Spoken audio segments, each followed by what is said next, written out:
मुझे समझ नहीं आया कि उस बंद पड़ी चाय की दुकान के सामने लोग आज भी कुछ देर रुकते क्यों थे, जबकि वहां सालों से चाय नहीं बनी थी।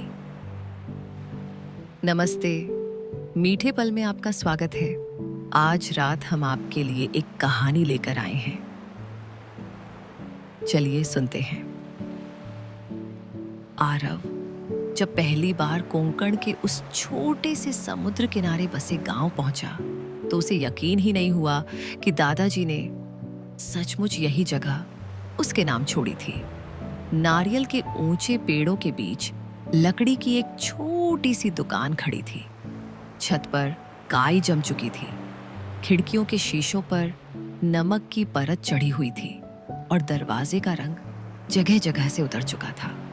लेकिन जैसे ही उसने दरवाजा खोला और पीछे मुड़कर समुद्र की तरफ देखा, उसकी सांस कुछ पल के लिए थम गई। दूर तक फैला नीला समंदर, किनारे से टकराती लहरें और हवा में घुली नमकीन खुशबू।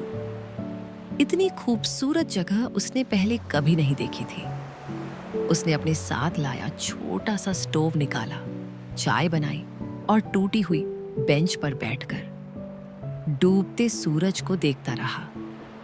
अगली सुबह उसने तय किया कि बेचने का फैसला बाद में करेगा, पहले इस जगह को ठीक करके देखता है।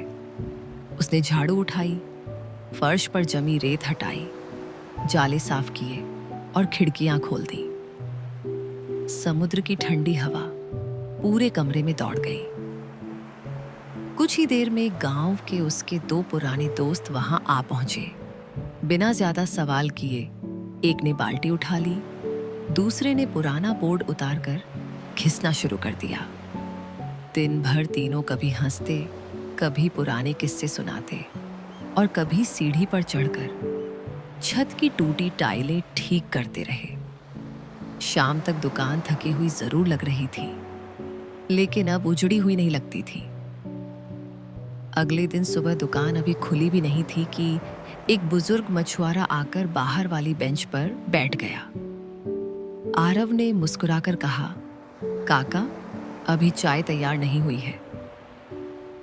वो धीरे से बोले, कोई बात नहीं बेटा, मैं थोड़ी देर बैठ जाता हूं। कुछ देर बाद दो साइकिल वाले रुके। उन्होंने समुद्र की तरफ देखा, 5 मिनट बैठकर बातें की और आगे बढ़ गए। फिर एक बुजुर्ग दंपति आए।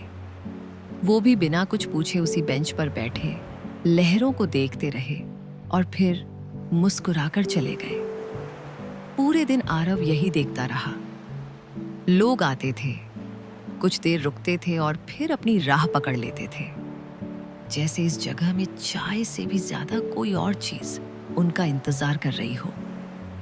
कुछ दिनों बाद दुकान सचमुच खुल गई। नया रंगा हुआ बोर्ड हवा में धीरे धीरे हिल रहा था। पहली केतली चढ़ी तो उसकी खुशबू समुद्री हवा के साथ पूरे रास्ते में फैल गई। पर्यटक रुकने लगे, बच्चे बिस्कुट खरीदकर बाहर बैठ जाते।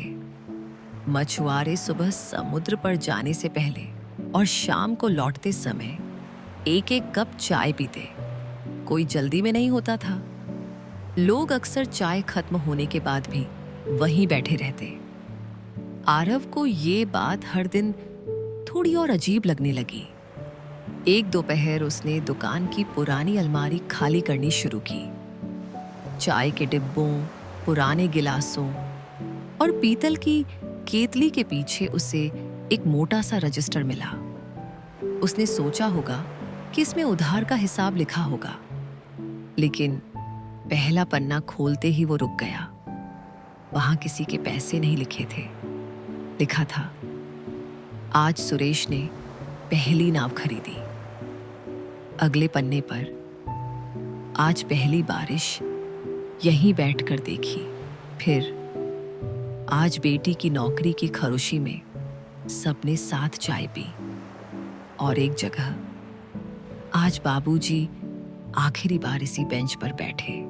हर पन्ने पर किसी की जिंदगी का एक छोटा सा पल दर्ज था, जैसे ये दुकान सिर्फ चाय नहीं, लोगों की यादें भी संभालती आई हों।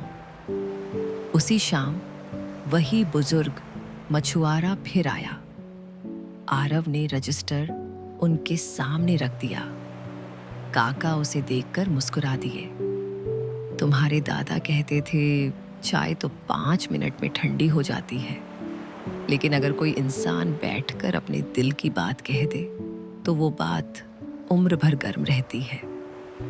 उन्होंने समुद्र की तरफ देखते हुए धीरे से कहा, लोग यहाँ चाय पीने नहीं आते थे बेटा, वो थोड़ा रुकने आते थे।